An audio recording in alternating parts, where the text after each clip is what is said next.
This week, conflict zone is in Warsaw, where the Polish government is facing mounting criticism from the EU over its record on democracy and human rights. My guest is the Deputy Prime Minister Mateusz Morawiecki. Is his government ready to accept the concerns voiced by Brussels or continue to reject them out of hand?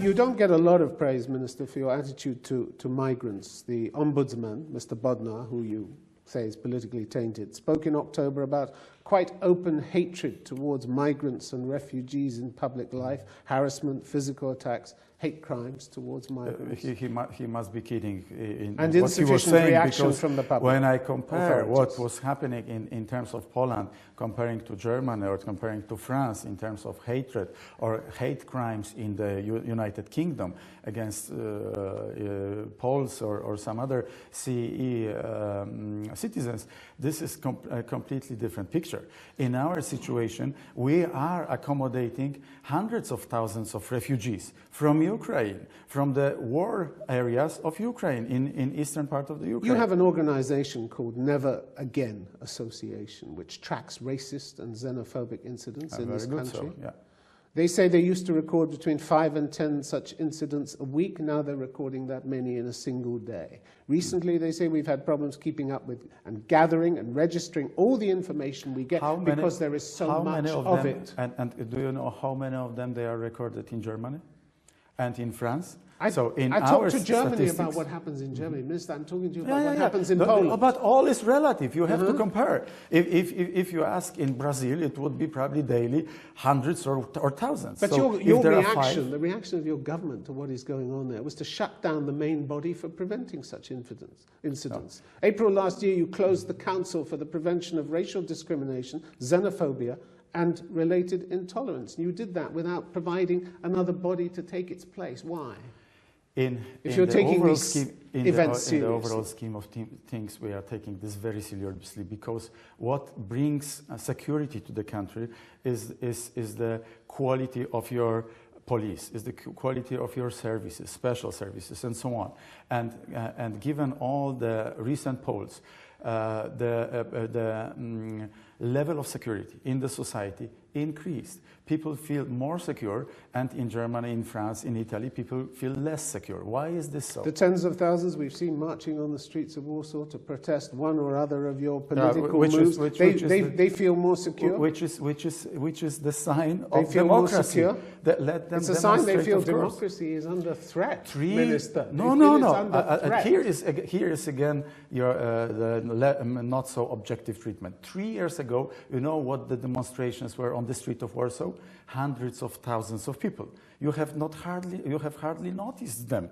Today there are tens of thousands. You are right. Every now and again, I have not seen them, by the way, for the last 6 months. But maybe there will be another demonstration, which is a sign of democracy working in Poland. The UN minister has also criticised your party's attitude to migrants and expressed concern at what it called statements by state authorities in which they refuse to accept refugees of the Muslim faith.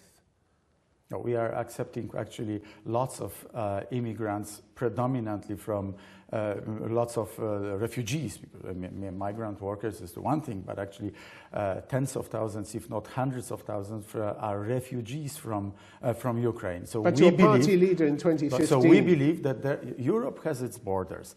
At the very south, there is a pressure from North Africa. In Greece or in Bulgaria, there is pressure from Middle East. But you don't want Muslims. You specifically said you don't want Muslims. We do accept lots of Mr. Muslims Kaczynski as well. says Muslim refugees would threaten Poland's security. We do accept lots of Muslims as well, but not as many as in Germany, because you are much richer countries, because you didn't have 50 years of communism.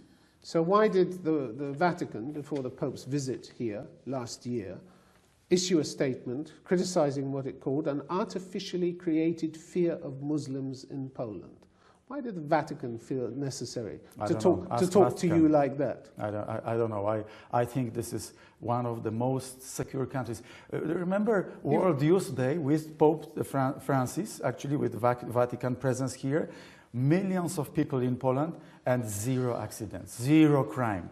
This is the proof in the eating of even our the security. Pope, even the Pope himself Even had to the Pope- remind even you the Pope in himself Krakow, was he here. reminded you, a merciful heart opens up to welcome refugees and migrants. Which we are doing, hundreds of thousands, as I This said to a twice. government. Your Prime Minister Yeah. said in March last year, I say very clearly that I see no possibility at this time of immigrants coming to Poland. And Beata Szydło. they are coming in hundreds Did she of say it or thousands. didn't she say it? We have registered 1 million Ukraine, 1.3. Did she say it or didn't she say it? Well, I She don't know did. in what 23rd context. 23rd of March last year. Probably if you're quoting right, but this is in the context. And I'm telling you the whole context. The whole context was that over the last 12 months, we've accepted 1.2 million of immigrants. Out of them, our guesstimate is 100 to 200,000 refugees from the war areas.